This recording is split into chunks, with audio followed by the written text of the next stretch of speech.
kebenaran itu ada 7 jenis. 7 jenis ini jangan dipilih. Dalam hidupmu ini include, muter.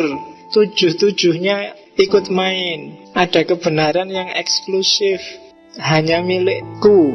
Mungkin kalau kelompok ya hanya milik kelompokku. Boleh. Ada kebenaran eksklusif itu boleh. Kebenaran versiku. Untuk hal yang subjektif itu kan kebenaran versiku. Eksklusif. Saya Pak, kalau tidur nggak nyanyi dulu, nggak bisa pulas tidurnya, maka aku nyanyi. Subjektif. Tapi itu benar menurut aku. Menurut orang lain mungkin nggak. Kebenaran eksklusif. Tapi kalau makainya nggak pas, kebenaran eksklusif ini bisa jadi sumber masalah. Kayak rebutan kebenaran antar ideologi tadi. Ada juga kebenaran inklusif. Kebenaran inklusif itu benar menurutku, tapi orang lain juga ada dikit-dikit miripnya dengan kebenaranku. Inklusif itu misalnya gini loh, menurutku Islam yang benar, tapi Hindu itu ada loh ajarannya yang mirip Islam dikit.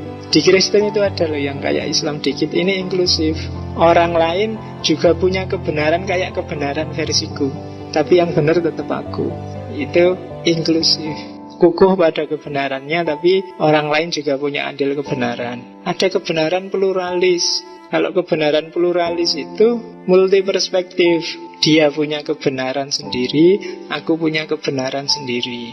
Dalam hal yang sama, karena kita melihat, mengalami, memperspektifi hal yang sama tapi dari sisi yang berbeda. Itu disebut pluralis. Makanya macam-macam.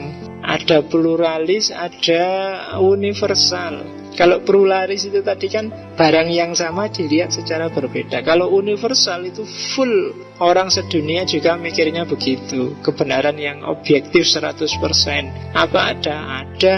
Masjid ini sekarang warnanya hijau dan kuning. Ini kan universal. Orang sedunia juga kan bilang gitu. Kalau ada yang bilang, wah warnanya jadi merah putih, itu ya gak waras. Ya kan? Ini namanya kebenaran yang universal. Lawannya universal itu pikirannya Nietzsche.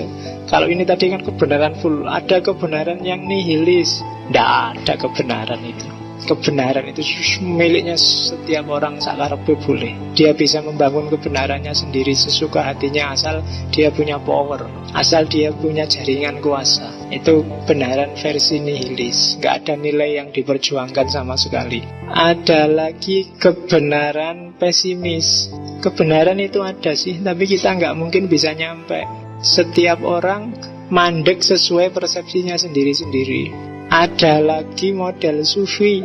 Kalau model sufi kebenarannya monistik. Monistik itu ya seluruh dunia ini kebenaran. Semua berada dalam skenarionya Allah. Semua modusnya sunatullah sudah. Ada apapun yang baik, yang jelek, yang benar, semuanya benar. Wong itu diskenario oleh Allah untuk keseimbangan alam. Bahkan dalam peristiwa paling menjijikkan sekalipun ada kebenaran di situ.